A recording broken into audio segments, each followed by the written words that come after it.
acknowledge that bounty hunting is a complicated profession. You're fulfilling your destiny. What have you done? I won't leave you. Not this time. You were the chosen one! I can bring you in warm, or I can bring you in cold. I feel the conflict within you. Let go of your hate. The force is with you, Skywalker. But you're the Jedi yet. I like those odds. My brother Anakin! What fun! I love you! The force is strong. I'll never join you! Are you a Jedi? Then you will die.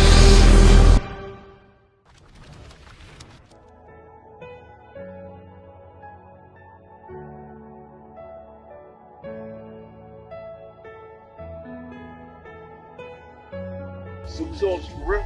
Yeah. Yeah, they're kind of getting the ass kicked to yourself. Who are you? I'm a hostage. I'm Battlestar. That's why. Battlestar. Stop the car!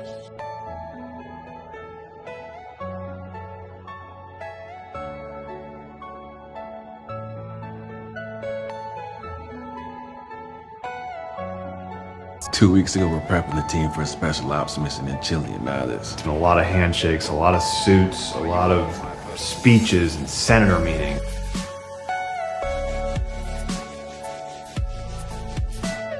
This is the job, Joe. All of it is. It's Tar Spangled Man with a plan and all that. It's always been in the job description. Everything you know is in your mind. What up, nerds? Welcome back to the Nerd Dimension Podcast, Episode 4, spoiler discussion on Falcon and the Winter Soldier. The whole world is watching. What's happening, boys? Co-host David here with me, and special guest Mikey. How's it going, lads? How you doing, mate? Thanks for having us. What's happening? No, it's a pleasure to have you. David, how's it going? I'm doing fantastic. The look on your face, Fantastic. the look on your face tells me you're just gleaming with excitement to talk about this episode. You know, Let it out. After that episode, you know, I had to go and chill out for a long time, recap it. I couldn't believe what I'd seen. I just, wow, I was blown away, to say the least. Absolutely blown away. Brilliant. I can't believe it. Mikey, your first thoughts, what you think? Well, first of all, I'm 3 episodes too late. But nah, 1 episode. Don't want to get into too much so early, but, you know, what a twist for a Marvel thing. It was dark. Big change. You know what I absolutely love about this show? The music and the tone is very Winter Soldier-esque, like the movie, all that dark kind of tones and stuff, and it is darker than most Marvel stuff. But it's like see, even the music, like Captain America had a theme that was the Captain America Civil War theme, but it was like slower. I thought it was fucking awesome, man. I think it was actually, you know, for it being 4th episode in, and it feeling like it's so much more in it. Mm-hmm. You know what I mean? When I'm watching it, I'm feeling I'm 2 seasons in, not 4 episodes in. I don't know about you boys, but that's just how I feel when I watch it. Mm-hmm. It's because you know the characters so well from all the years of the movies that I know exactly what you mean. The same feeling. It's not that the show feels like that long. It's just because you feel like you've spent that much time with the characters as you would if you watched 2 seasons of the show. You know what I mean? That's an interesting point. I like that. I'm still trying to figure out who the power broker is. It's actually killing me. I was going to mention. Reveal it, Marvel. Reveal it. Very little mention of the power broker. I forgot that was even a character until like 3/4 into the episode. But how awesome was it? Right away at the start, it's like a nighttime sky, and then you just hear those like bongos and like Wakanda theme music. I'm like, and then it's 6 years later, and it's the White Wolf, and I love how they're integrating more of the story of like, that was pre-Infinity War, what we saw there. You know what I mean? What was your thoughts on it?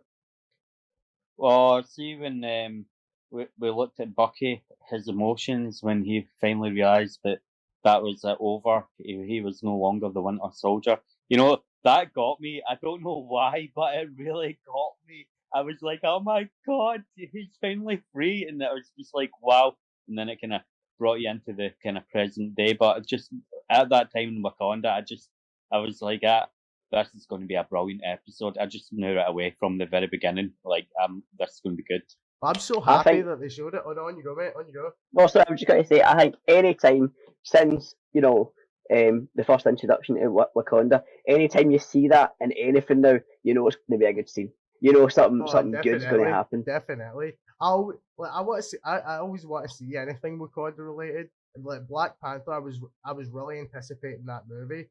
When it came out, everybody loved it, and they still do. They high praise it. Wasn't one of my favorite Marvel movies. Like I think it's overrated personally, but I did like it. But anything Wakanda related and all that stuff, that technology, that place, that style, I absolutely love it. And I wanted to know more about like how long was Bucky there? What did he do there? I'm glad we got to see that. See how intense and suspenseful it was. It was a pure slow build up, and she's saying the command words, and he's like, it's not gonna work. And the emotions, he's just got his one arm, and he's just vulnerable. And he's like, oh, somebody will get hurt. She's like, I won't let you hurt anybody. And she starts saying it, and she's saying you're free, and he's realizing as each word goes on, like it's not affecting him.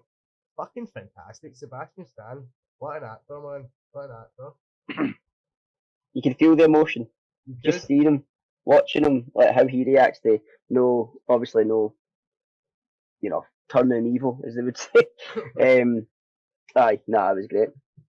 Mm-hmm. Fantastic. But then it got brought in present day, and I felt like Bucky was letting them down.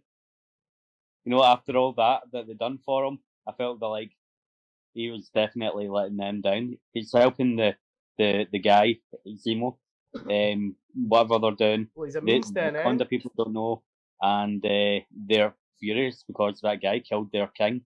Do you not think that this show, like, I love it. I love Zemo has made this show for me personally. I think like this show has been like Zemo and his two sidekicks. Do you know what I mean? It somehow made the guy that everyone shouldn't like become the one everybody actually likes.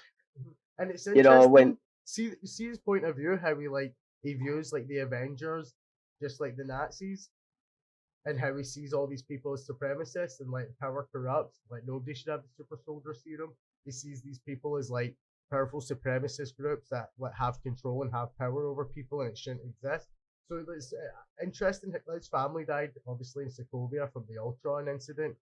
I think it's awesome how it's like he sees the Avengers like any one of us would see the Nazis. I think that's fucking cool, man. Mm-hmm. It's a good way to interpret it, actually. I've never thought about that. I thought that was really awesome, man. Like, I'm heavy digging Zemo. I really liked him in The Winter Soldier, but I thought, like, I knew a little bit about him from, like, cartoons and comics. Not much, but it's like, where's his sword? Where's his muscles? Why is he not kicking ass? But I loved how they used him, and he was manipulative, and, like, he's the only villain out of every villain to actually tear the Avengers apart and actually defeat them. You know what I mean? No one else was successful. Thanos was, but then never worked out for him in the end. You know what I mean? So he still holds that title. Like, he's the only villain to beat the Avengers, and he's fucking awesome. Am I the only one gutted that he never actually took one of the super soldier serums? For a second, I thought he was going to. Did anybody else? I was like, I was going, God, Zemo, take it. I thought he was gonna do it. And then we got hit with Cap taking it. I'm like, no, not you. No, see, he starts stamping fuck out of it, and I'm like, and then I was genuinely shocked when they started smashing it up. So was that, and then it was like, I thought he was going to bag it up and go. That was him. Exactly, but he starts smashing it up, and I literally thought he was gonna take it and then kill Carly. I thought that's what was gonna happen, and then I thought he would maybe kill Battle Boy and fucking. And then Cap would kill him, and I'm like, because I saw that picture, Cap's shield with the blood on it. It was a kind of a spoiler for me. I had a whole feeling watching this episode the whole time. I had a feeling from early on. I'm like, oh my god, Lamar's gonna die. Battle Boy's dead. It was a lot of the camera was focusing on him. He was getting get up, dogs, bastards. He was getting a lot of camera time. No, honestly, but like he was getting a lot of camera time, a lot of lines, more than usual, more than a B character like him should be getting. And I'm like, oh, he's dead. And then I obviously knew about Cap's shield, and I'm like, right, whoever's blood on that kills Lamar. And I was thinking that the whole episode, but how it went down just blew me away. I wasn't expecting that. Well, after the incident with the Wakanda people interrogating Bucky, they go back to the apartment, and they're talking about giving back Zemo, aren't they, to the Wakanda people? And then I think he quotes, "And then you lose your tour guide." And it's like, yes, no, but I don't know. Like when he vanished, after that battle with them, and then he kind of went through the wee stank hole. He knows that apartment. He knows everything about that area, how to escape, little hidden corners and different rooms and all that. Smartest What's guy he in the doing? room. Where's he running? He's the smartest guy in the room, in every room. But see when Bucky went back, I'm like, is he gonna kill them? I instantly walk in, he's like, we've got 8 hours. The Dora Milaje are here. You know what I mean? I'm like, oh, there you go. I was quite shocked, just hit out with it instantly. I was kind of hoping, see when we seen the Dora Milaje turn up, right? I was hoping Okoye would be there. Diana Guerrera, or however you say it, the one that plays Michonne in The Walking Dead. I was hoping she'd be one of them there. But obviously, it's the one that squares up against Black Widow in Civil War. Aye. And that's what I was saying to you, David, in the other podcast, like, because you didn't recognise her at the end when we first seen her at the end of the episode. And then I put the clip in that other podcast of that scene in Black Panther when they or Civil War, and as entertaining as that would be, or whatever Black Panther says, that's the same thing I was talking about. I thought it was fucking cool, man. David, where did we go from there? What happens after the apartment? To be honest, while we're talking about that, what I realised, right, and I was actually quite upset, is we wouldn't get Chad back, we wouldn't get the Black Panther there. You'd think that he would have been there trying to avenge his father, trying to figure out a way to kill Zemo or take him out. He had Black that total Panther vendetta stopped against him. Zemo from killing himself in Civil War. Oh, that's true. Yeah, I forgot about that. That's right. Well, I was hoping he'd be there. Obviously, he couldn't be there, but I'm pretty sure they've got a new actor lined up for him now, don't they, for the Black Panther? Pretty sure about that. I don't know. Mikey was saying to me earlier that Okoye was going to be the new Black Panther. Oh, really? I thought it was. Oh no, that was just a speculation. That's not me read anything. I was just saying that, her being, the leader of well, I'll call it the Kingsguard, but the Dora Milaje, her being that kind of lead role, I think, who's probably best to take over? Because you mentioned Shuri, and again we said, what, I like Shuri as being Shuri and nothing else. The tech, the brain. I couldn't see her holding a trilogy or carrying a full movie, never mind a trilogy, do you know what I mean? Could be Nakia, but we don't know. Well, we find out that they've got 8 hours, and then they find out that the Flag Smashers have bombed the building, as was seen in the previous episode. So they end up going there to try and find her. And I think from memory, they're trying to figure out where Carly is, and Captain America, not Captain America, sorry, Sam and Bucky and Zemo go into the big area to find that woman that was dying in one of the episodes. That's they go and speak to that Zemo speaks to that wee girl and offers them yeah. Turkish So they're looking for the woman that is the mother. Oh yeah, of, that's right. They're investigating, and Sam goes into like a school and he speaks to a guy that says, "I know who you are," and that, and he's like, "Oh, they were supposed to send supplies and teachers and stuff to help us." That was 6 months ago. But Zemo, with his tactics, his manipulative Hydra skills, he knows exactly what to do. Let's watch. Blows me away.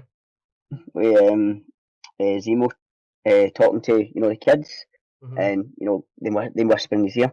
I don't want to go off topic here, right? But did you not get Game of Thrones vibes with like Varys and these little spiders, Qyburn, where when they used? Well, I was sitting there and I was like, I've seen this before, and it's when he gives them his tweeties, the whisper in the ear. Zemo's got his own little spiders around Blackbeard. You're right. I didn't even think of that, but you're right. First thing came in my head, man. First thing. I was like, nah, I've seen this. No way, man. See, it was But- interesting, but see, when how we said, because obviously we didn't hear, obviously whispered something that we got on, and obviously planned to meet her later on, because he kept his leverage by keeping her and knowing not knowing the location till he got her later on, but then fucking Cap and Battle Boy show up, but he whispers something in Battle Boy. That's my nickname for him. Twilight Sparkle.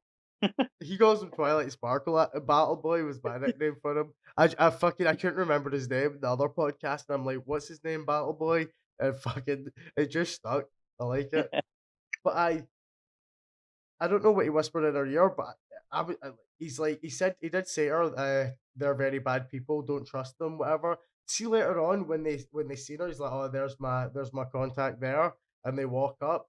Like, I thought that wee girl was leading them into somewhere where they were going to get locked in. Do you know what I mean? It's that wee creepy bit, but it was just the entrance to go into the secret complex where the funeral was taking place. before they met that wee girl to find out about the funeral, which they were going to be attending, which they knew that Carly would have been there, Carly Montague. They met up with Captain America and Battlestar. They'd been tracking them, I believe, and they told them about the funeral. So they were with them, I believe, were they not? And was that not when they give them 10 minutes? Aye, It wasn't actually. You've got 10 minutes. Aye, they go in were there. with him when So Sam went in to try and reason with them, reason with Carly, because he didn't want to fight, because he knew people would be there and he didn't want casualties. So he went in.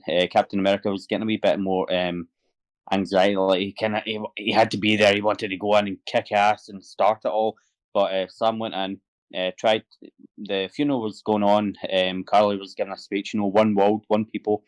And she's seen Sam in the balcony, and then after everyone left, paid their respect, Sam and Carly began chatting, and while they're chatting, Zemo's been handcuffed. How he got out, I don't know. He probably picked it, but he probably stole the girl's hair clip or something like that. I don't know how he picked it, but he picked the handcuff. He's out of there. But during the 10 minutes, so they're out. Bucky's with Captain America and Twilight Sparkle. And Zemo's tied up, and Sam's trying to reason with her, and it was actually going very well. But then Captain America just lost it and had to be there, and then it just started everything, and then that's when the whole fight started off. Aye, take a breath, David, please. Fucking hell, that was about 6 scenes in about 3 seconds. Aye. Sam reasons where he gets her. And he was making connections with her. See, the thing is, Captain America, like I said, there was a kind of comparison with Red Skull. I thought Carly and US Agent both had a kind of similarity to Red Skull, where she's took the super soldier serum and she's happy to kill people. Her friend was mortified that was in the car. He never knew that was going to happen when the car blew up the building. And then so I'm like, well, the super soldier serum just enhances what was there, so good becomes great, bad becomes worse. And I just kept comparing the two of them, and as well, fake Captain America, US Agent, he's like impatient. He really wants to get this super soldier serum. He really wants Carly caught. He wants the big like hero moment where like he walks in with her in handcuffs. He stopped the terrorist. Oh, he's lived up to the shield. You know what I mean? And he gets his parade. That's what he wants, and he's getting impatient. He's getting more angry, and he's a ruthless guy. And we get a little bit of chat about his past.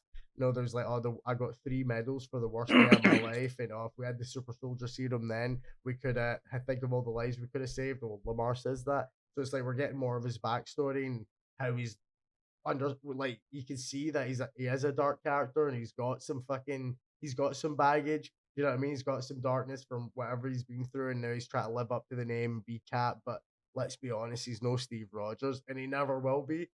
And then so there was like, I forgot what my point was, why I was going on about that, but I just thought, oh, it was the comparison between Red Skull. So he's getting more and more impatient, and he really wants the super soldier serum, which obviously he does get. I just think I was correct with seeing the other 2 episodes ago, episode 2 of the podcast, when I made that comparison between Red Skull and the super soldier serum between they both characters, and it seems to be coming true. So my theories were right. You heard it here first on the Nerd Dimension. I just think try to live up to the name Captain America, Steve Rogers. It would drive you crazy. You know what I mean? No one's ever going to look at John Walker. I think I said that right. No, I think I said it right. No one's ever going to look at him and think of him as Captain America. Mm-hmm. You know, like when you're sitting with your kids in 10 years' time and you're rewatching the Marvel Cinematic Universe, they're not going to turn around and go, "Oh, why is he Captain America talking about Steve Rogers?" Mm-hmm. So, I think he's trying so hard to be the man, and Mm-hmm. it's not happening for him, and that's why he's getting impatient. He's going to go crazy, and this is when the whole dark side of it comes. The villain. Well, The that, villain. The protagonist, aye. well, that's the thing. It's like he wants to be the man in the spotlight, the symbol, the hero to look up to for America. He's Captain America. He's trying to like make a big show. He wants to stop the flag smashers, the terrorists, the bad guys, but from different point of views. Like the flag smashers, they're revolutionists fighting the supremacists, whereas Zemo sees Carly and the flag smashers as the supremacists and the Avengers as the supremacists, and it's just all this weird like correlations and perspectives, and I just found it so interesting. So it's like she doesn't see herself as a terrorist, but then Sam he agrees with her fight. He agrees with the cause, but not how she's fighting the fight, not hurting people, she's not taking the right approach. Do you know what I mean? It's a lot of interesting perspectives, and back to when Zemo like sees the Avengers kind of like the Nazis. I just thought it was interesting. There was a lot of diverse perspective and different point of views in this episode. It was really great storytelling. Mm-hmm. We did forget about the part that Carly, excuse me, took away the super soldier serum. She had a wee secret compartment and a tombstone, didn't she? That's when I had that speech. Why the fuck? Why the fuck did she go and get that from the secret tombstone before going to the funeral? Yeah. I just couldn't wrap my mind around it. Why the fuck the super secret tombstone, the best secret hiding place you will ever have? She goes and gets that, and then where the fuck? What did she have it? Did she have the fanny pack on when she was making her funeral speech? She had it in that basement kind of thing that they went into because they ran down there to get it. So that's what I was wondering. I never watched it a second time. I was like, was that super soldier serum down there? Was she on her way to get that? And then it spilled out. Oh, typical clumsy. Yeah, you've got this superhero serum, and I'm just going to leave it downstairs, hoping no one sees this bag. We're just gonna have a quick funeral for old Dion Monday or whatever her name. I'm going upstairs saying a few words. Nothing's going to happen. No one's going to pop 10 of these vials. So we'll be alright. If anything happens, I'm coming downstairs. I'm going to take the bag and back to the tombstone. Or I could have just left it at the tombstone. And retrieved it later after they paid their respects. But I think there was like a line or two just before they leave the tombstone. It was like, something. But first we pay our respects to whatever. What was her name? Dion. I can't remember. But it didn't make sense to me. It was like, it was so stupid. But Zemo's like, is that what I think it is? It was so good.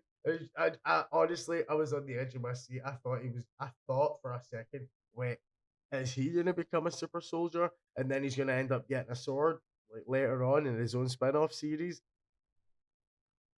No. New theory, you heard it here first in the Nerd Dimension Podcast. If the spin-off series, if a Baron Zemo spin-off series didn't just continue of him just doing his dance, I wouldn't watch it. Yeah. You know, I'm not bothered. See, as long as he's that is it for me. I just like you can see. No, he's very like James Bond, Solid Snake. Like he's just got so many skills. He's like Agent 47. Do you know what I mean? Like, yeah. he's an absolute badass. He's honestly became one of my favorite MCU characters. Like from 2 episodes of this show.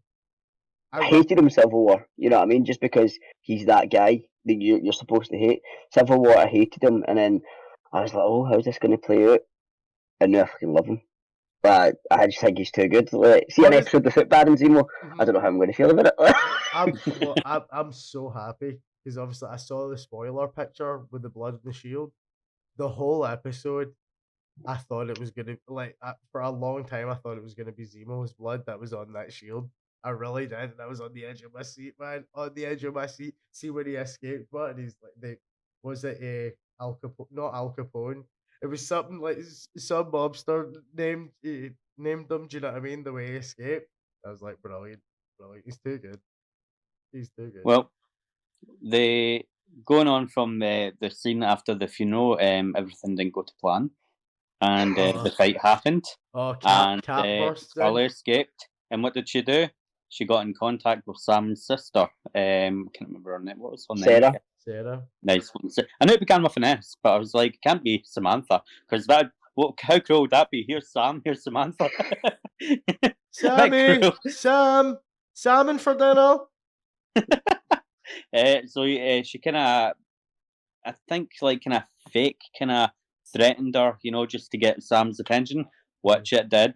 He was not happy about it at all. But she was bluffing, as we know. She just wanted to have a chat with him, 1-to-1. Know that he's not against her in a way, like trying to make them see eye to eye. Get Sam to maybe join her. As you said before, he doesn't like the way she's doing it, but he likes what they're fighting for. It's just not how they're fighting for it. And then that's when the big, crazy, big ass battle happens, really, isn't it? With Falcon and Bucky. He's there with him as well. Where is it they met? Was it in just a kind of isolated building, wasn't it? Apartment complex. Some apartment complex place.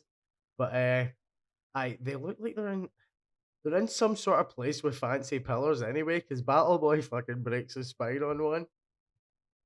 Who knows where that was? But see after so one of the super soldiers is holding Cap, but Carly's about to kill Cap. She's about to crush his skull into the ground, and Battle Boy comes out in left field and makes her his bitch and spears her fucking Goldberg style into the side and saves Captain America, and then he pays for it with his life. He fucking spine gets broken. He's instantly out. Do you know what I mean? He's done. Oh, it was dark. It's everybody just stops fighting. Everybody just stops and they fuck up. She takes off her mask and fucks off. Why didn't Captain America tell his partner, best friend, about the super serum all before that? They had a wee lunch date together, and he said, if you got offered the super serum, would you take it? It was really good actually how, like, right before it, Zemo asked Sam that, would you take the super serum? And Sam said right away, no, I wouldn't take it. And then it got to the next scene, Zemo and was he like, got asked the same question, and he's nice. like, yeah. Aye, there was a nice parallel there. That was a good eye. Total different.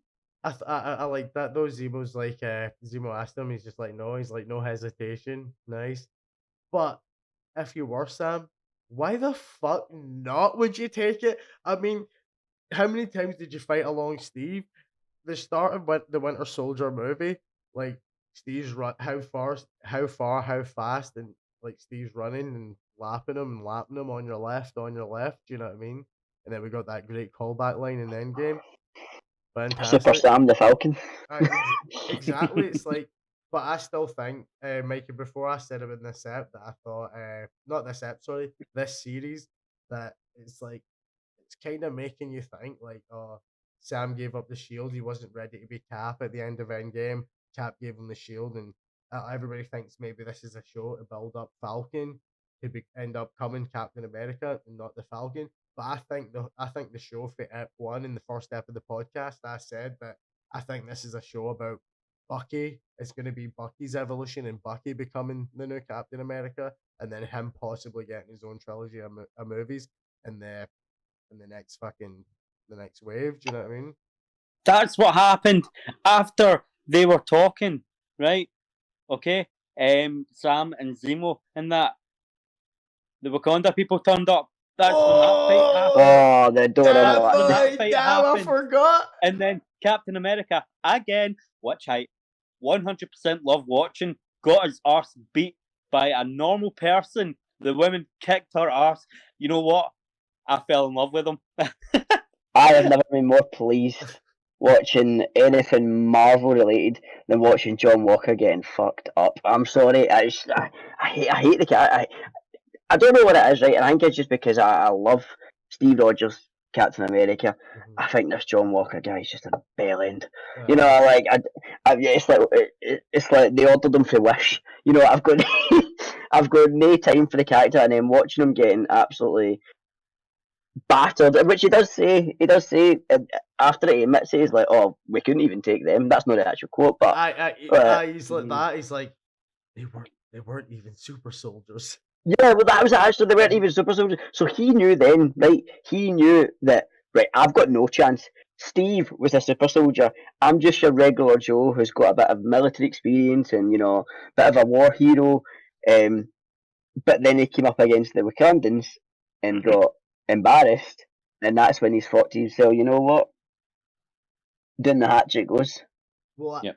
aye, definitely. But I said as well, like, since the first step, that I think he's even. I'm not sorry, the second step, like, he's desperate to find Carly and the Flag Smashers because he wants those other.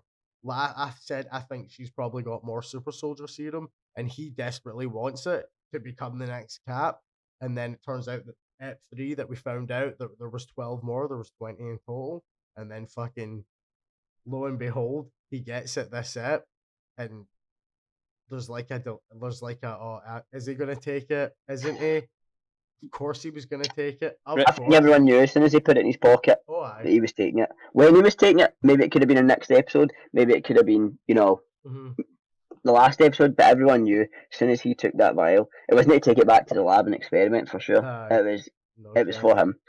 Can I point out that the fact that everyone hates John Walker, right? We don't like him. He's not Steve, right? Right, we hold don't on. like him. We Hold don't on. like. I kind of like him now. I kind of like him now. Boo. I kind of like him now. See when he fucking jump out that window? Holy shit! And he's running through doors and he's fucking throwing the shield and he just grabs that pole and he's like that. Boom! Breaks it down. I'm like, ah! And then his fucking superhero landing on that Jeep. He didn't even know what the fuck. Did he know that van was outside that window when he ran and dived out? It was so bad. It was Sam's face because Sam had realised he took the serum. Aye, and what a fucking height! Like, see when he jump out and he starts falling, it's like, whoa! It was like fucking 4 stories higher than I thought. Do you know what I mean? Well, what my point is, right, is I just want to compliment the actor who's doing John Walker and Marvel, because a character that everyone hates, right, and makes an impact on a show so well is the perfect actor for that role and the perfect role. It's like Bryan Cranston's. It's like when Bryan you go back Cranston's to like a movie wife. like Harry Potter and Umbridge, everyone fucking hated Umbridge, you know, but the actress that played her done it fucking brilliant, and it's the exact same with the actor that's doing John Walker. I think he's done a brilliant job with his role in Captain America, the new Captain America. It's like Skylar White in Breaking Bad. Do you know what I mean? Oh, I hate that bitch. Exactly. What an actress! What an actress! You could have used anybody for any, you know, Joffrey Baratheon. You could have used Ramsay Bolton, Game of Thrones, right? These are all actors who they're playing these evil guys, you know.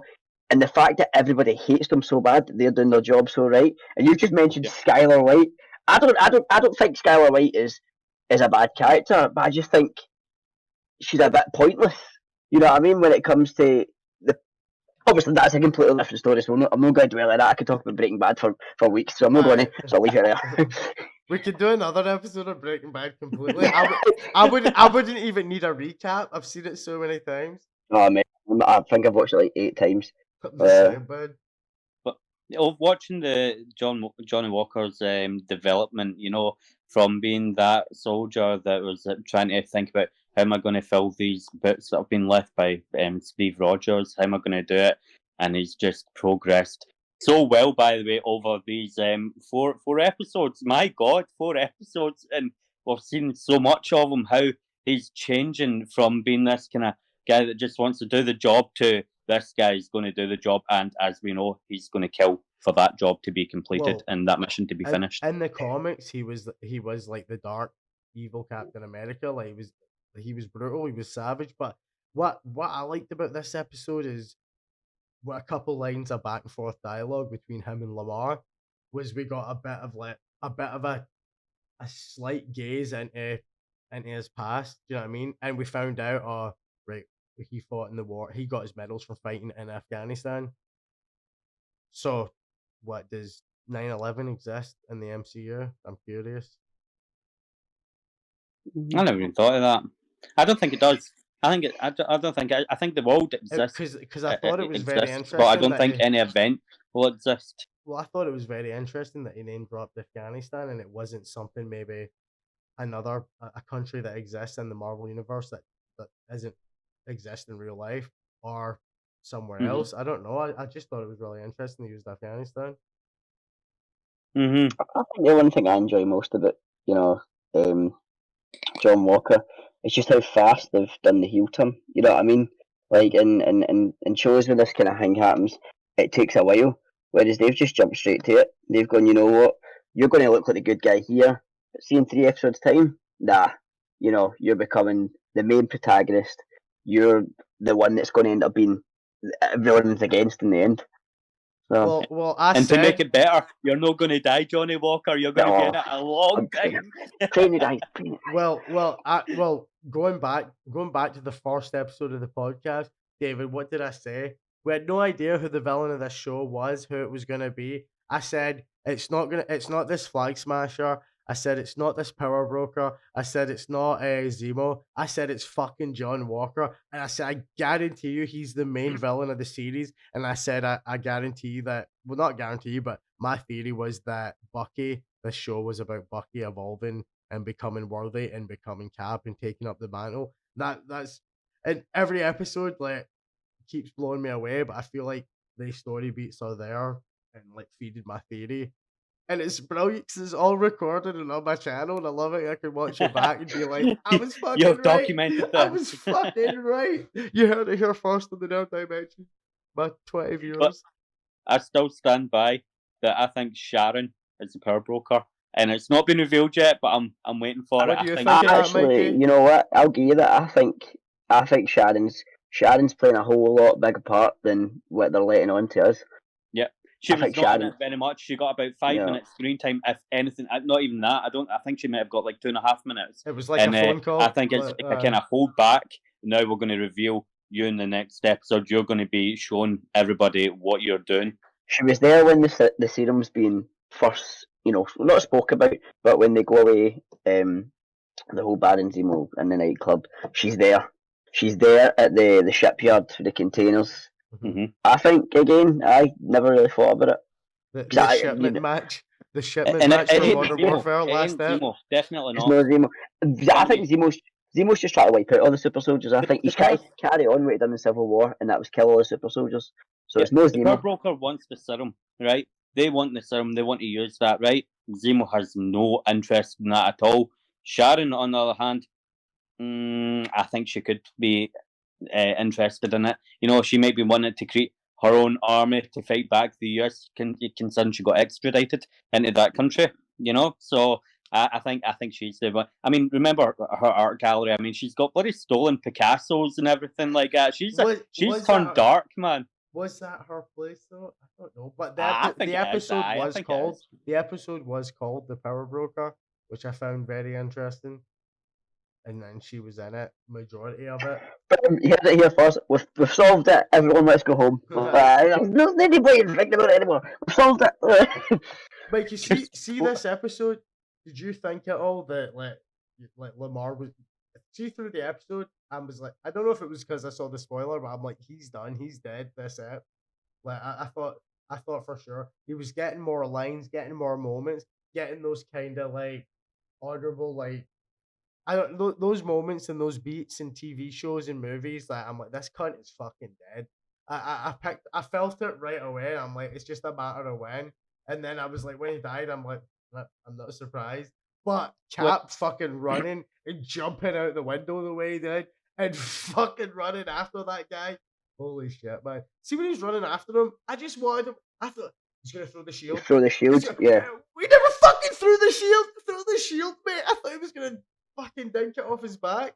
I could have gave him a defining Captain America moment if he threw that shield at that guy to stop him. But I think he wasted an opportunity there. But then again, yeah, his run was a bit questionable. It was, wasn't it? When he turns the corner, that archway kind of tunnel. Yeah. It was so weird. It reminded me of that scene in Get Out where the guy's running towards the camera, then just turns left.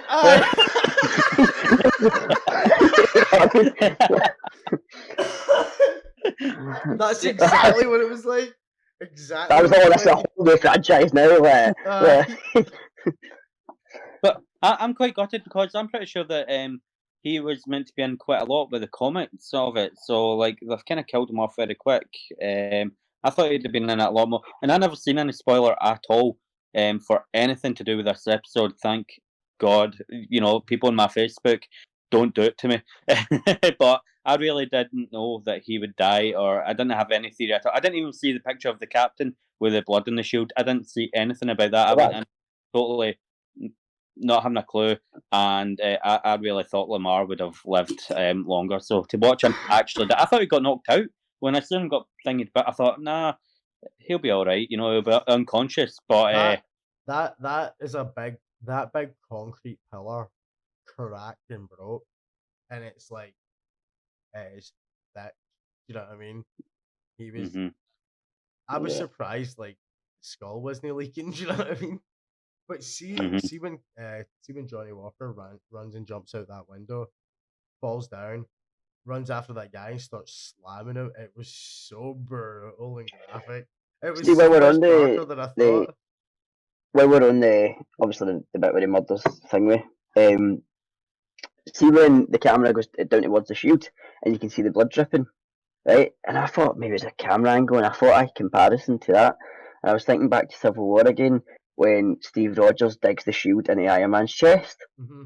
And if you think about it, it's about the same. It's the blood. It's the exact same. You're right. The exact same motion. And it's exact same. The blood works out about the same length as Iron Man's chest. Mm-hmm. So I think they're showing here. They're going right. Captain America. Everyone thought he was going to be the bad guy here. Mm-hmm. This is. It's like you're right. It's a fucking complete parallel, mirrored, like reverse, like good and bad, yin and yang version of like that. Exactly. That's a great. They gave us the last 10, 11 years of the MCU in this one TV show. It's like that WandaVision. WandaVision's gave us, WandaVision's setting us up for everything to come. Mm-hmm. So it is. But whereas Falcon and Soldiers, they're dropping all these wee hints. They're just reminding you, oh, that happened. Wait, Captain America dug that into Tony's chest.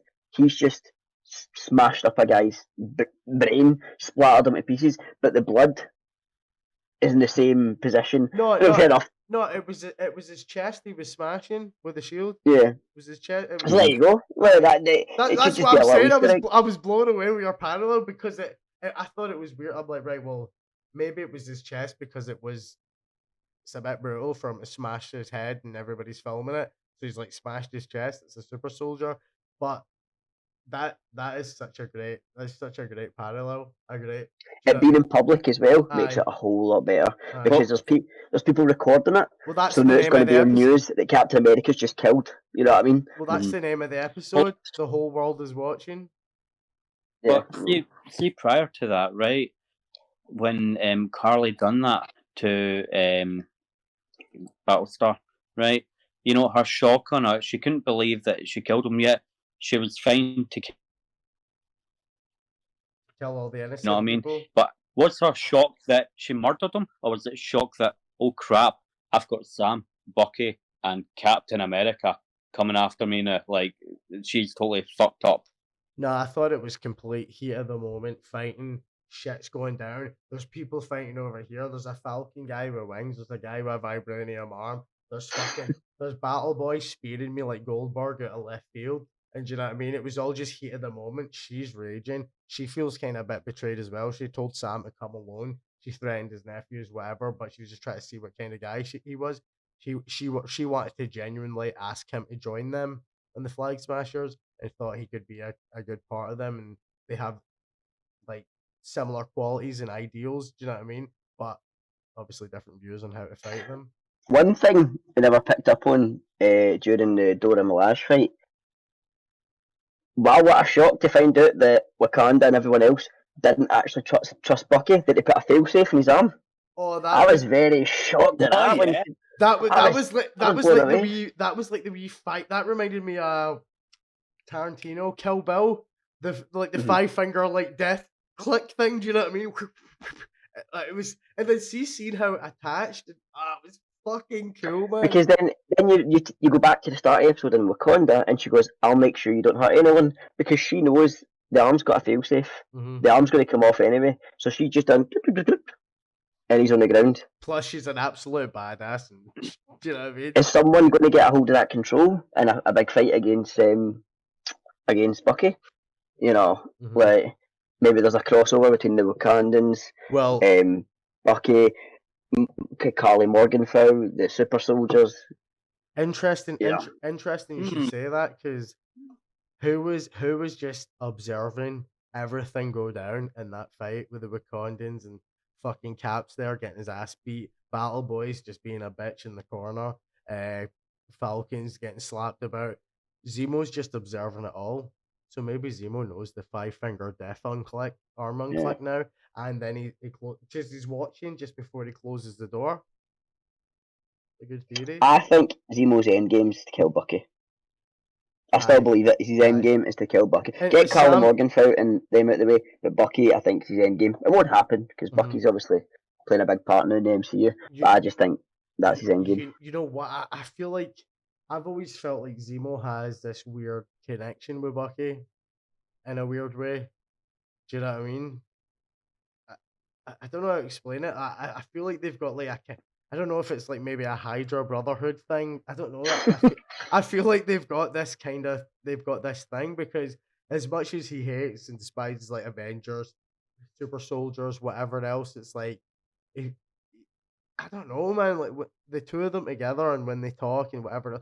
Oh, and see when Bucky snaps in that place they're staying, and Bucky kind of snaps, and Zemo offers him cherry blossom tea, and he was genuinely scared there. Do you know what I mean? He was. How can you not laugh in that moment? Yeah. I know. How can you laugh in that moment? I'm just finding it's no secret that in Marvel they somehow managed to make it incredibly funny. But I think the comedic value they've gave Zemo is just, it's shot. Falcon and Winter Soldier's a 10 out of 10 already. But see him, I think him being, as a standalone character is really, I don't know how to word it, but he's making the show with just being that third party. He could, that's what I was saying at the start. It was like, it's as if it's like the Zemo and his sidekick show. Do you know what I mean? It's I think he could definitely have his own standalone film or his own standalone like limited series, maybe a 6-episode one-off. Do you know what I mean? I would love. I'd be happy with just one Zemo episode, just one everything Zemo. You know what I mean? I'd be happy. I mean, look what happened with Loki. He managed to in the parallel universe. He managed to escape, and now we're getting an upcoming TV series about him. I wouldn't mind one about Zemo. Well, I think we should just get Zemo's life in Hydra before he went after Bucky in Civil War. That's what I was about to say. I would love to see a Zemo series, maybe a limited 6-episode series. So maybe it's like 55-minute episodes, 53-minute episodes, 6 of them. So it's just like one big long extended movie. And I would love to see like, where's obviously the present day, but we get a lot of flashbacks, a lot of backstory, him with his family, the good side of Zemo, the father, whatever, the Sokovian, the man, him and Hydra, him doing his work, him being a soldier, him being a tactician, him learning, him becoming what he went through. Do you know what I mean? Like different areas and parts of his life. See flashbacks of that as well as him in present day. Do you know what I mean? Post this show. Do you know what I mean?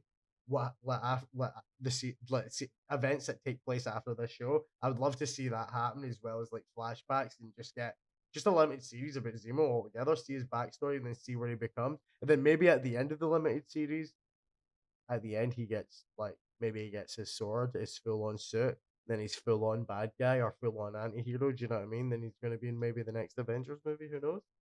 But you know, by the comics, who Zemo's meant to be in the end. So we've got a long way of Zemo to go. I think. I don't think Zemo's not getting cut short. They're not gonna cut Zemo's character short. I don't think. He's too good. See that actor as He's too well, Daniel Bro. Like I absolutely love the movie. I love all Tarantino movies, Inglourious Bastards especially. Not my favorite, but I love Inglourious Bastards. He's in that. He's the guy that's the actor in the movie that they're watching in the theater, and he's kind of like took a fancy to the French girl whose theater it is, who wants to kill the Nazis, and I fucking absolutely hate that guy with a passion in that movie. That character, can't stand him. I cringe watching him. I can't wait to see him die through the whole movie, and then I celebrate with joy. I celebrate with absolute joy when he finally dies in the movie. Do you know what I mean? Because he deserves it so bad. What a fucking actor! And then I absolutely love him in this show. Seeing Civil War, I really like this character as well. From I said it earlier, like he's the only one that actually beat the Avengers, and I thought he was dead menacing, dead cold. He was a different kind of villain. Do you know what I mean? A different kind of tactician. And then who knew he had all the like? We do get a backstory of him in his file, like they do say like, oh, special ops, whatever, blah blah blah, Sokovian, and then it turns out he was Hydra. We do see that, and we see some of the pictures, but we don't actually see him in action. We don't see him fight anybody or kick ass in Civil War. So I like that in this, that he did get his like whole badass moment, and he can handle himself. You know what I mean? Easily, and he can kill with like no hesitation, doesn't blink, like help the gal with no bother. He did get a shot in the Carly, didn't he? Oh, I Sally shot her on the Oh, plane as Christ, well. right. I totally forgot about that.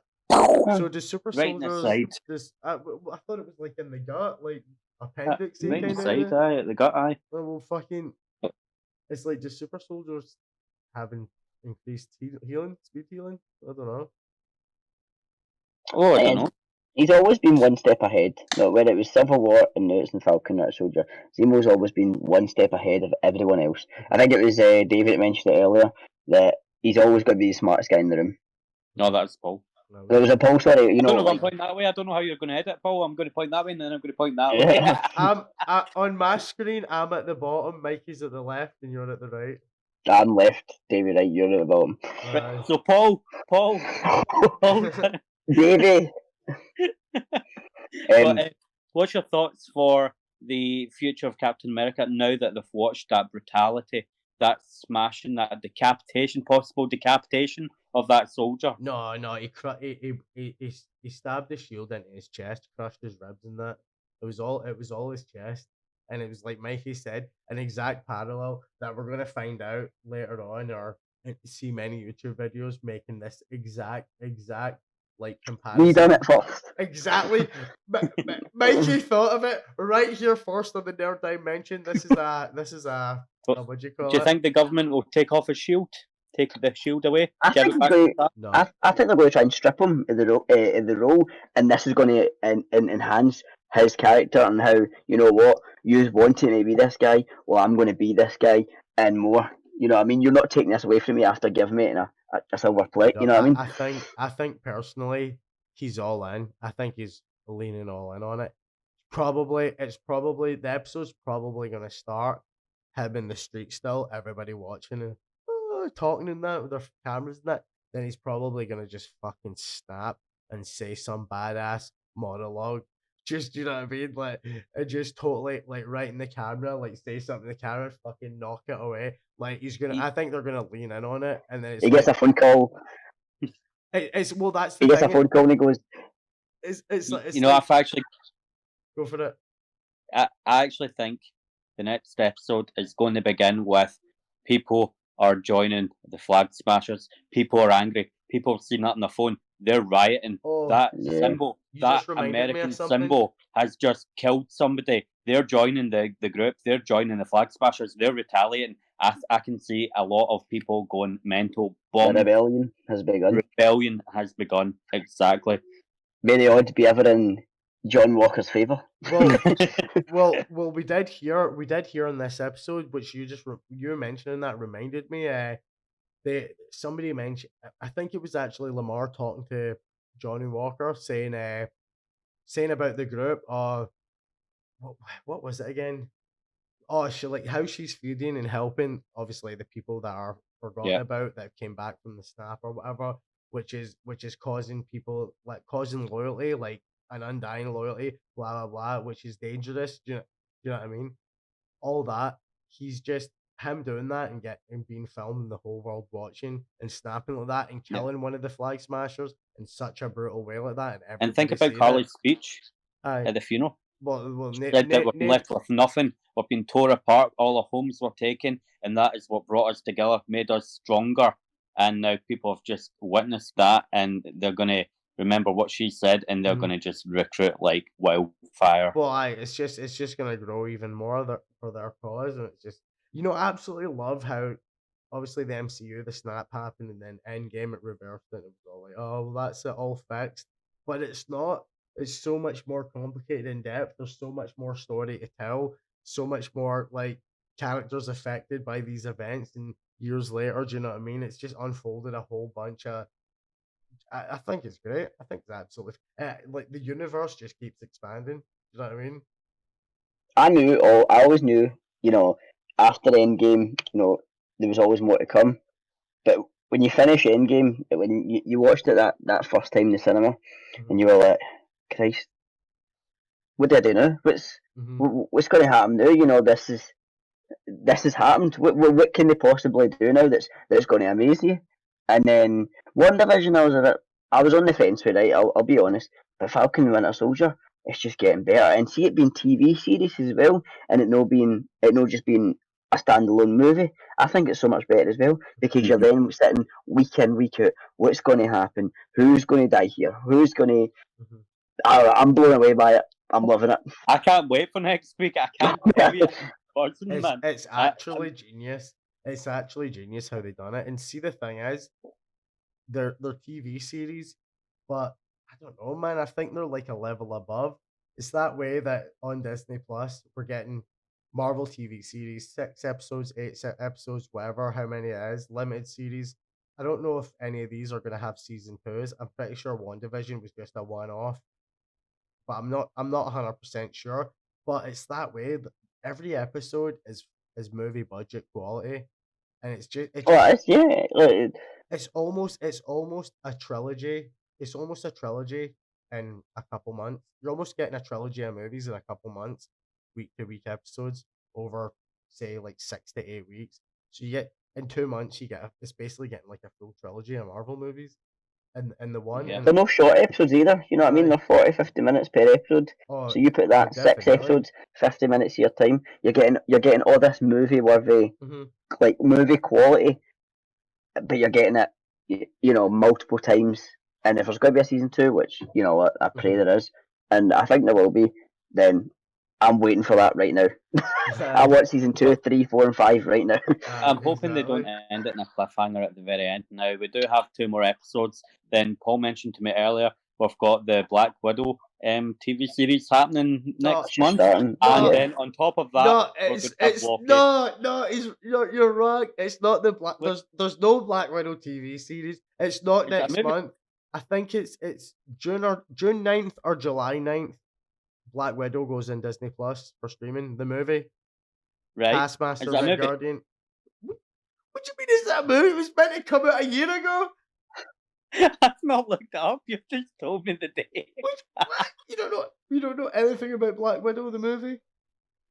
No, I thought it was going to be a TV series. I was hoping it was. To be fair, I thought this was the route, especially because obviously the pandemic and all that. I thought the route now was TV shows because it's they're skipping theaters and it's going straight to streaming services. As much as I love Disney Plus, So kinda- where we go then? So devastated. no, I'm blown away. Right, so we've got the Black Widow movie coming up next month. We've got the It's like got it's in the Loki, summer. It's no the- next month. what month are we in? we're in April. April. Oh God, we're in April. We're not in May. Right, 2 months time. We've got. Well, Right. it's June, See, with the it's June whole or July, I can't pandemic and remember. everything, I'm well. I don't know what day it is, right? I'm pretty sure it's Saturday today. I'm not sure, but right. So anyway, we've got the Black Widow happening soon, and then we've got the Loki TV series, happening after that. So we've got that, and then when will Thor be happening? For God, Well, they're Christ, I filming. can't They're filming it now. I imagine 2023 or late 2022. Really? Well, they're So- well, it's only getting filmed now, and then hmm filming needs to wrap, and then editing, CGI, marketing. And then we've got the Multiverse of Madness next year, but what if they're going to fill it in throughout the year of different TV series? I'm not too sure. But anyway, I'll from tell what you, we've been given David, so I'll far, tell I think you it's been phenomenal. I'll tell you exactly what we've got. So in January this year, WandaVision started. March this year, Falcon and Winter Soldier started. Loki starts in June. Black Widow's July 9th. What If series, not a month set yet, but summer 2021. The What If series is all those animated ones where it's like Black Panther, T'Challa is Star-Lord, and it's like I think it's like a Nazi. Sharon, not Sharon Carter. Peggy Carter is becomes Captain America. Somebody else becomes Iron Man. It's all these what if different parallel storylines. It's a TV show where they've asked the actors who play all these characters, right? So if you could be anyone in the MCU, who would you want to be? And that's what they're doing there. Mhm. Oh, Then we've got Shang-Chi, the first Asian-led superhero movie. I'm looking forward to that. That's September. That should be awesome. The choreography in that. Well, that's what Hawkeye and Endgame set you up for, didn't it? That's what Hawkeye was when he was in Tokyo. That's what it set us up for. Oh, that might actually. I think that's maybe because obviously he went to Tokyo, killing all sorts of evil around the world. But I think that was a setup for Shang-Chi. I thought it was more like what's his name, Iron Man 3 and the 10 rings, and like even in the first Iron Man movie, what's the Mandarin, and the 10 rings, and it's like that, and it's like that terrorist organization, the real one, and it's those symbols, it's like all the circles, the swords. It's in the Iron Man cave when he's in the first one, and it's also heavily in the third Iron Man movie. But we've got Eternals, November 2021. Miss Marvel. I'll be looking forward to that. I am really looking forward to that. We got a glimpse of that. When did we get a glimpse of that? That was in what movie was that? Was that the? We've not seen. No, we We've got a only glimpse seen- of an Eternal from the orb thing. We kind of seen what they you've look. seen, you've seen some Eternal things in Guardians of the Galaxy, and the Collector scene. Yeah. When he's telling them. Yeah. When we first learned about the Infinity Stones. Yeah, I think that'll be good. You see the big Power Stone guy slam his staff and everybody. I know what you're talking about. Ronan. No, not Ronan. It's in the vision that the Collector, played by Benicio del Toro, he's telling the Guardians about the Infinity Stones, and it shows kind of like old Eternals for years ago. Oh yeah, And yeah, there's yeah. I know. there's this like big massive golem, and he's got a staff.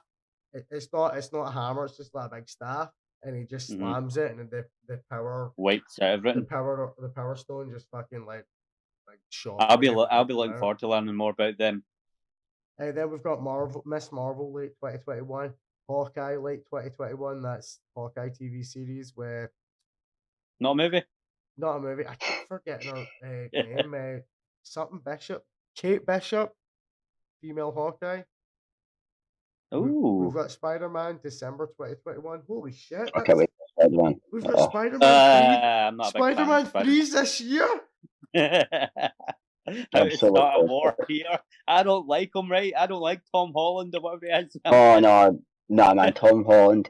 Tobey I Maguire. think it's Tobey Maguire's always the goated Spider-Man, but see Tom Holland because he is a young guy, and he is well, obviously he's not now, but when he first took over as Spider-Man Homecoming, oh sorry, he first took over in Civil War. What am I talking about? I don't know. I just think Tom Holland is now Spider-Man for me. Aye. You know what I mean? I'm The movies.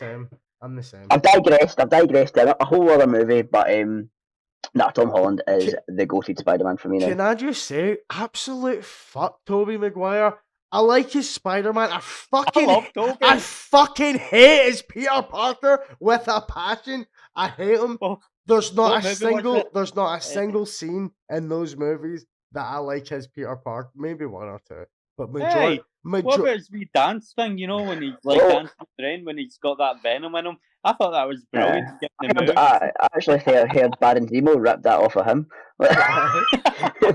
Sure, I seen an edit on my Instagram. It was kind of like a showdown, and it was edited brilliantly, and it was Zemo facing. It was Peter Parker, and he's opening up the suit, and it's in Spider-Man 3, and he's all kind of going crazy, and he's got the kind of sweats, the withdrawals from the symbiote, and he opens it up, and he's watching the video, and it's fucking Zemo dancing, and it's all intense and thrilling, like he's having this villain moment where he's like he hates the superhero. The superhero in this case is Zemo, but then he gets his shit together. Then he goes out and then he starts dancing. It was a fucking phenomenal edit. Did you watch the 1 hour cut of Zemo dancing? It's just a relapse. I watched it for about 2 minutes. You know, it does have extended dance footage in it that wasn't in the episode. It is the extended version, but he's obviously exaggerated when he said an hour. It's a few minutes. But it's seconds of relapse. That's what it is. It's just the same relapse video, but it's an hour long because there was obviously we got the Zack Snyder cut, the Zemo and it's cut, people starting a petition to get the Zemo cut. Because Daniel Brawl said that there was a lot more dancing. Yeah. I see in that loop, that hour loop, there is moments in dancing that wasn't in the episode. So there is extra footage there, but then it just keeps looping the whole footage of the entire dance scene. But there is quite a lot of extra dancing and footage in there that wasn't in the episode. Wow, I was watching it back and comparing the two, and I was fucking class. But it's good. It's good how they record all that, and then the power of editing. Like even when I was editing my game video the other day, it's like I made a rough cut, then I made the intro, then I made the outro, and then I'm watching it back, and it's like, right, it's 14 minutes long. It's too long. And I'm going through it, and I'm just like, I call it trimming the fat, and then you're just breaking it down. Like that's the power of editing. The way they edited that scene and how it's became a meme, it was fucking brilliant. When I was watching that episode last week, all the music moments, I was fucking zoned in. Even in the episode when they went magical, and when they first arrived, and all the music and the club and that, it was just the music and the score in this TV series is top notch. And as well, like, see when Bucky had to pretend to be the Winter Soldier in last week's set, in the music there was like hints of Winter Soldier theme music and stuff. Like, do you know what I mean? You got that Winter Soldier movie theme kind of like in there, but it isn't the exact same. And that was the same in this ep. You got that Civil War theme, but it was a bit slower. I fucking love that shit. I noticed that shit. Do you know what I mean? Overall, we just can't complain of how good Falcon and Winter Soldier is. Overall, are we going to rate it? Oh, I'm looking forward to this part. Are we going to rate it? Well, as our first guest ever on the Nerd Dimension podcast, Mikey, we will let you go first with the rating. However, let me just say this first. David, when it comes to editing and we do the ratings, we need to do this right this time, because every time one of us does our rating, then we talk for like 20 minutes, then the other person does the rating. All of us right now, one after another, does the rating. It's your fault. I can't help it. It's your fault. Do you know what? Last week's episode, I give my rating, I go first. And then I just go on a tangent and keep talking. And then it's like, after about 5-10 minutes, I ask David, what's your thoughts? Any theories for next week? And he's like, well, let me just get to my Cap Shield rating. See when I watched it back, I'm like, holy shit, I gave my rating. I gave my rating, and then I fucking just went on a complete tangent. Right, we'll start with Mikey, and then you, David, and then me last, and we'll just do it one after another. Boom, boom, boom, boom. Mikey, you're So first on this. it's best of 5 then. Best of 5 shields. Yep. 1 being the worst, 5 being shields. I'd say somebody get this man 5 shields. It is an absolute 10 out of 10 TV show, 10 out of 10 episode, 5 shields. There you go. Love it. David, what about you? 5 Cap Shields. Got to be. I love it. I love everything about it. Well, I mean, if last week's ep was 5 shields for me, this week's ep 6 shields. Fucking fantastic. Zemo was great as well. I thought last week was very Zemo focused and driven. He was awesome. Made us like the character. Made us invest in him more. But this week they just grew on that. He was all in. I never expected another Zemo. It's not a Zemo-centric episode, but every scene he's in, he steals the show. The action was fucking fantastic, as always.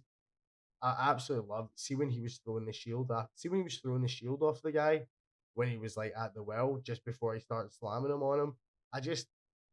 See when he throws that shield, like the CGI is badass. When he first comes in, we don't know he's put the super soldier serum. He's smashing it into the wall.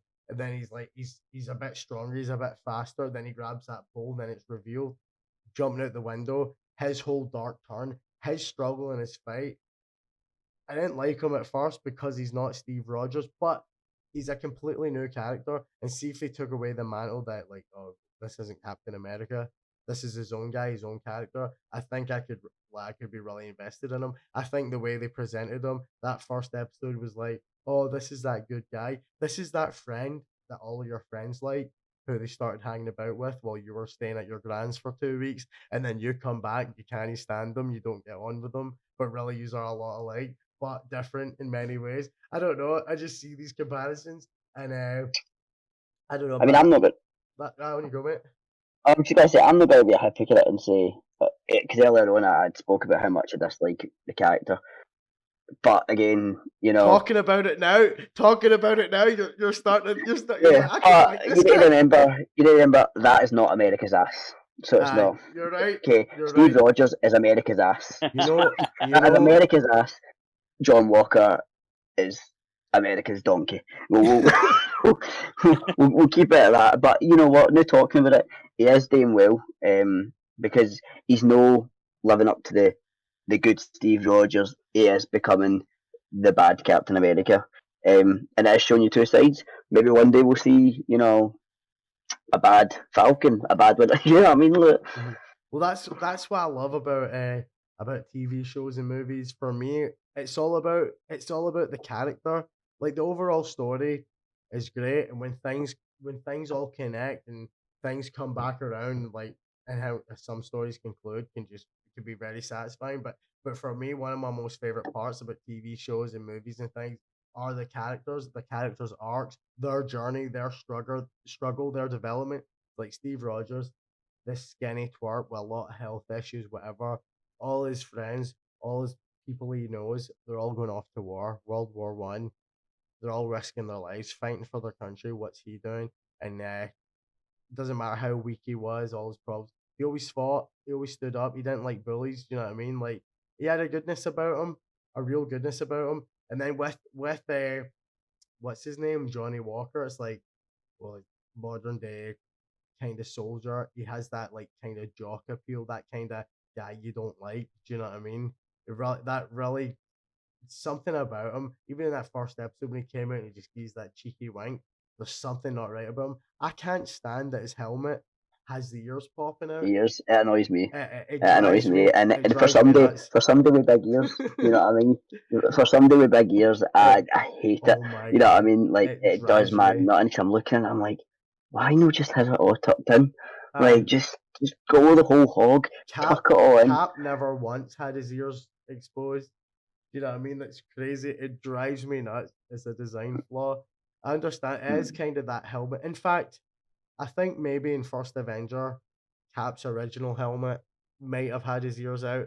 because it does remind me of that style. It's more like a kind of old like military helmet with the chin strap. Do you know what I mean? But they parallels. My favorite thing, as I was saying, like the characters and fleshing them out. It was like he was first presented to us as like, oh, they're trying to like present the audience as well as the world in America in that universe. This guy, this image, this new Captain America has to live up to the mantle. They're asking him questions. Oh, he's trying to be funny. Do you know what I mean? He's practicing his hello America, whatever. And but it turns out he's got a darker side. He's got medals. He's got all the. I was saying that in the other podcast. Oh, they're throwing his merits out there. He's like they're really trying to sell this guy, and then they're throwing him in a lot. Even when he came in at that truck scene with all the fighting, he jumped out the helicopter, and even then, he even had this like wee like American like kind of American splash theme tune when he jump out and knocked the cunt off the truck with his shield. Like he entered the fight. You know what I mean? As if he was like, backup has arrived. You know what I mean? It was like all these things try to sell him to us. You know what I mean? And I'm like, I can't stand this guy. His wee cheeky wing. I don't know, something about him. I don't trust him. I think he's gonna be the main villain of the show. And now I He think already is. I think he already is. I think my theory is gonna come to pass. But obviously, like getting a little peek into kind of him and Lamar's backstory, and now with Lamar dying, it's like this is a conflicted character with a lot of fucking issues, and I like characters like that. I really dig it. I'm really interested in him, and I thought he had some fucking badass moments when it was like his whole like right the real U.S. agent just appeared after he took the super soldier serum, and then after Lamar died, and he can't wake him up, and he knows, and he's just fucking cold blind rage, which also kind of reminded me Winter Soldier vibes, like back in like the movie and like his assassin days. Oh, see as well in Wakanda when she's reading that things and that. See the storytelling with the editing, and you're getting those flashes of like Winter Soldier and him being tortured and him killing people and him on different missions. Fucking loved it. Absolutely loved it. Too good. It was like watching the Marvel intro. I so just fantastic, man. Like, see, I find like these Disney Plus shows, because more than just Marvel, like this like Star Wars: The Clone Wars, Star Wars Rebels, the Bad Batch is coming out, The Mandalorian especially. It's like a lot of these the way they tell stories. It's like it's more than just what you hear and see. It's like it's all the other things. It's like, well, obviously everything you hear and see it, but it's more than just what's being said by the characters, like the music, the imagery, and everything. It's just such a fucking epic way of storytelling. Like that intro was so suspenseful, filled you in with so much information, just like a chunk of his time in Wakanda pre Infinity War. You know what I mean? It's like, and I love seeing that. It's that's good. Mm-hmm. That's awesome, man. What a show! 5 capsules each, 100%. Any theories and thoughts for next week? Any theories and thoughts for the end of the series? And what's coming? All I want. I don't care what they do. I love this show. I don't care what they do or what kind of twist they have. If Sam kills Captain America, I don't care. Bring my Sharon in. That's all I want. A wee bit more time with Sharon. I love my Sharon. And I want, you know what? In the episode 1, we found out a wee bit about the Flag Smasher, right? We knew they were a bit villainous. And then ep 2, we found out about Carly, I believe. And on episode 2, I said, I want more about Carly. I want to know what Gain is, what she's trying to do. We're finding more about that. And the more we find out, I'm liking her more. I think she's brilliant. And I think she might be a wee bit of a villain, but like an anti-hero kind of thing. But we're getting that now, this big twist with the new Captain America. I'm loving it. I'm loving every bit of it. But get Sharon in. I love her. See her moves in the last episode, by the way. I thought that was phenomenal. I feel like she'll get a decent bit of screen time next week. But see, when we find out she's the power broker. Well, I said to David that it was very like my mind was blown. Cogs were turning during the episode where we were just talking about it and his theory, but I was like, wait a minute.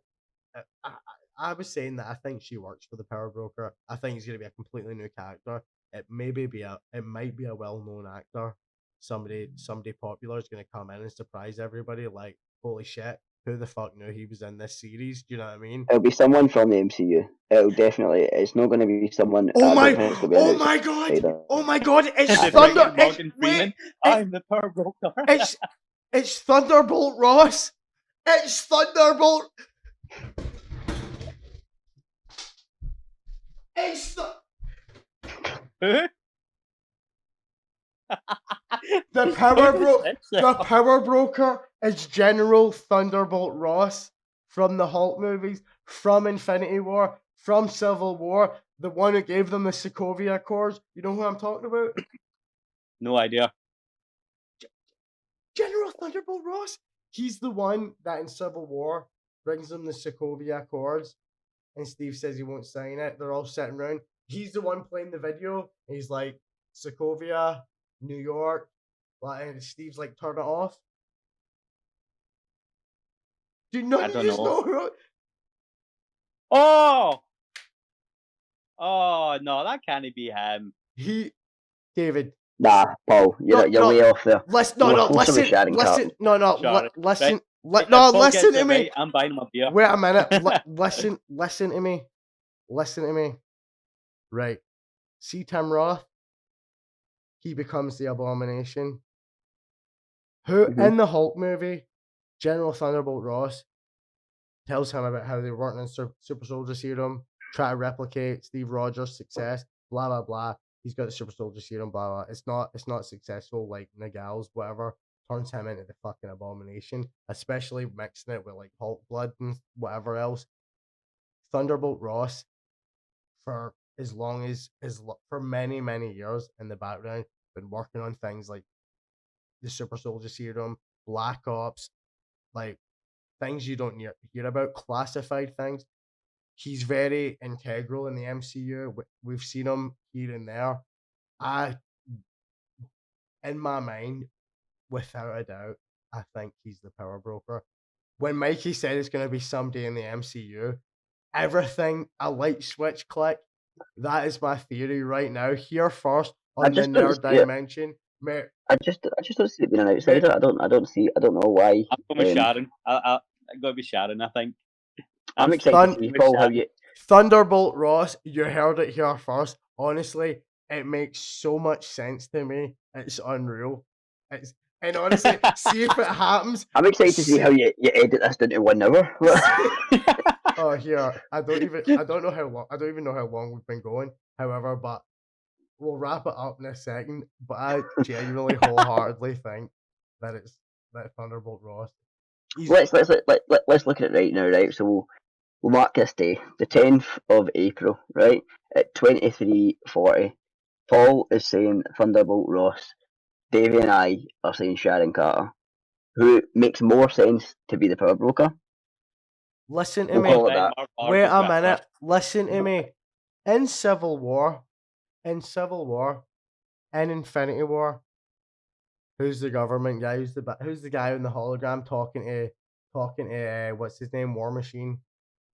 And Sharon Carter, who's the one spying on Steve Rogers? Who also does she work for? She works for S.H.I.E.L.D. She could easily have connections with Thunderbolt Ross. She could easily be working for him. And during the snap, he could have easily became the power broker. I'll tell you what, I'll pop 5 Jaeger bombs on the podcast when we find out who it is. And Jaeger bombs, I nearly die after the smell of it. So you know what, I'll pop 5 if you're right. But I'm saying you're way off for that, Ian. Well, in that other episode, they made a point of her, and like Sam saying how he regrets, like, oh, she's in Madripoor, or she couldn't come back to the US, blah blah blah. But then, even at the shipment yard, that was like the map in Modern Warfare, and reminded me a lot of that game. What do you call it? And in that scene, she's like, we've got a problem. Actually, we've got 2. And then she's like, oh, she needs to phone somebody. She's phoning fucking Thunderbolt Ross. I guarantee it. I like your theory, mate. Oh my god! Like she stole the shield. She stole the Falcon suit. Who did she steal that from? Who had it? Thunderbolt Ross. Civil War. It's honest to God. It makes so much sense to me in my mind right now. Do Honestly, you think that when Sam gave that shield to the museum, do you think Thunderbolt Ross went, that belongs to the government, I'm taking that, and that's who he gave that to? Do you think he was involved with giving that to our new Captain America? that's very possible as well. But I think Or he's is that gonna a get. ploy from Thunderbolt Ross to take out Sam and Bucky? Even though they've been they've had pardons, has it always been set in stone that they'll? But just remember, who's in charge now?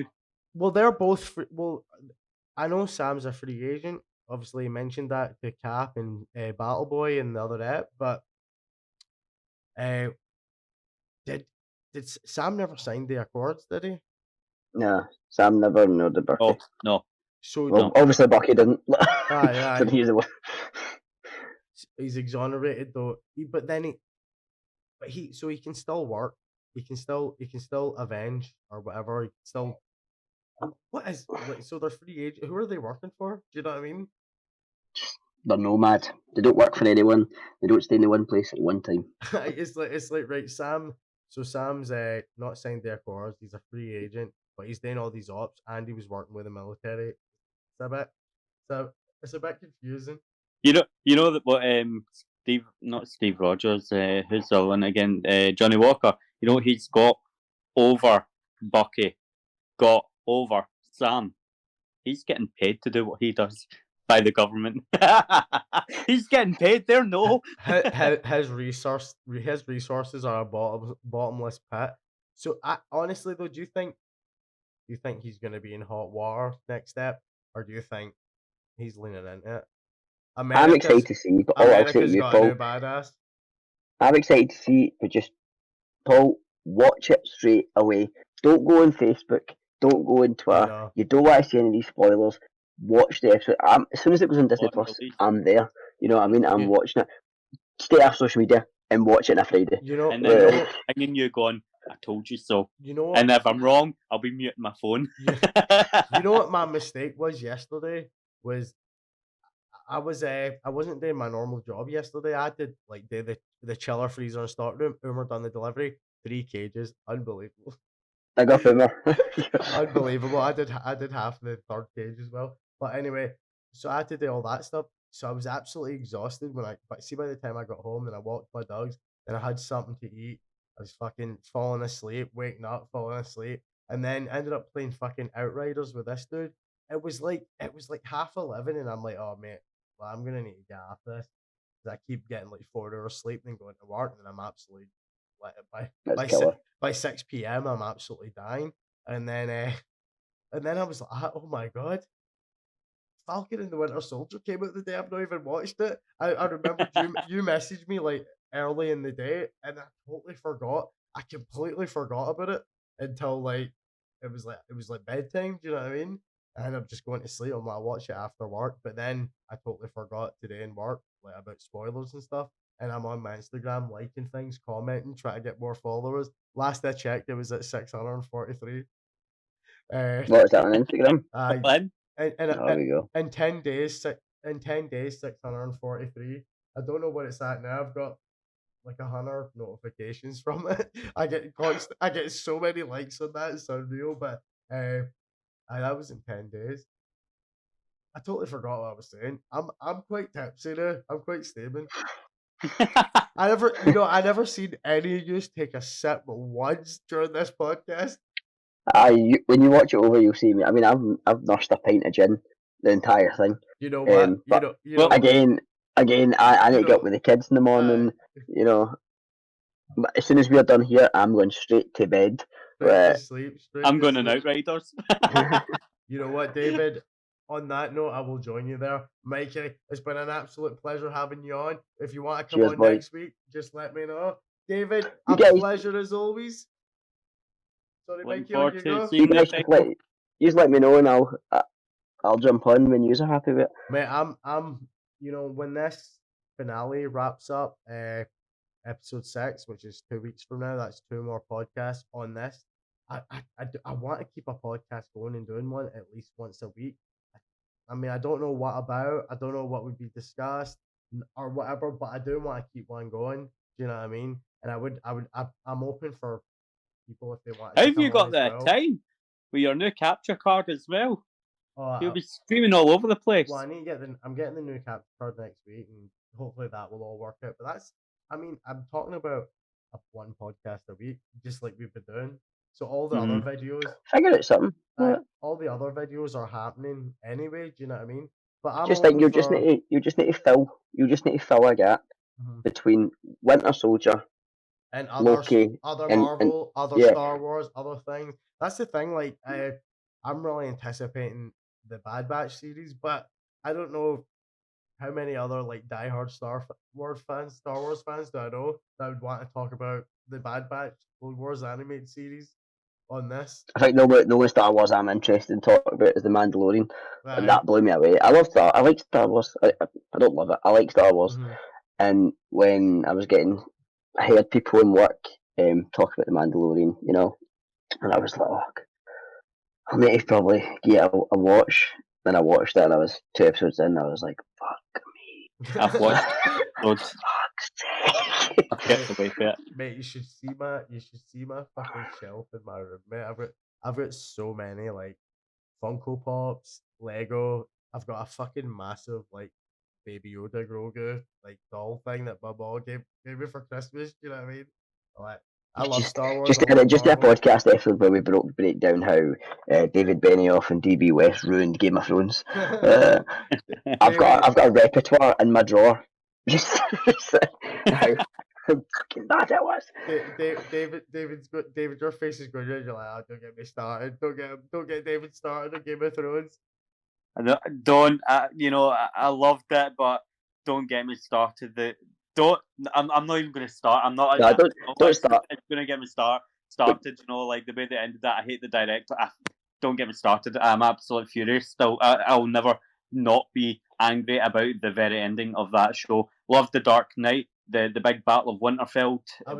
Yeah. I was gonna say, love that. Love the big dragon fight. Dragon taking over the whole city. You know, and then they fucked it at the end because what they done was they thought, well, fuck it, and then we'll go with all our money into a wee island and we'll get pished. You know, they actually said we're away getting drunk and we don't care about the reviews. We've done all because they knew the fucking reviews would be bad, and I'm one of the people. I'm fucking raging about that. Well, speaking of Star Wars and speaking of Game of Thrones, they two guys, Weiss and what's his face, they were both. They both of them were supposed to get.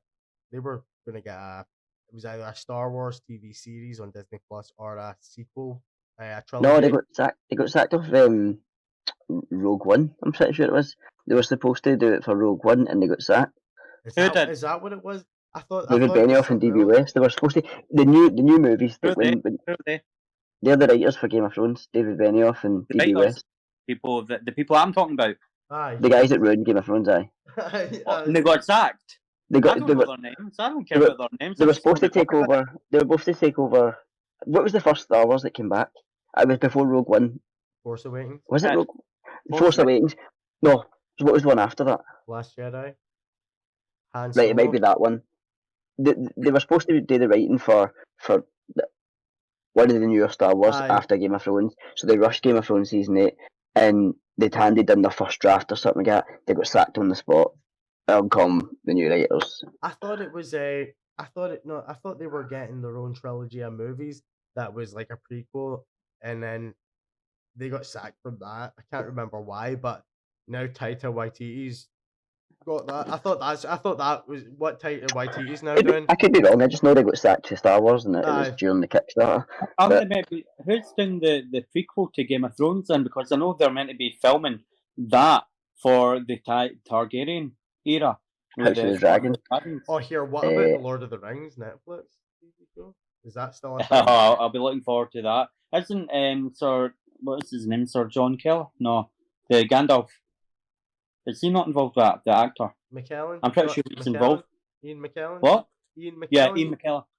Aye, he's involved with it, I think he's back in it. For the Gandalf, I'm pretty sure he was cast again. Which I'm very happy with. I don't know if it's a prequel, sequel, or what it is, but you know what? We're going to end the episode right there. Everybody's tired. Boys. Cheers, boys. It's been a great episode. I picked up my empty can, even though I just put down my full one. Anyway, you've been watching The Nerd Dimension. 2 pints prick glass. Fully tanned one pint. Boys, it's been a pleasure. Thanks a lot. It has indeed. David, catch you next time. You've been watching the Nerd Dimension. See you later.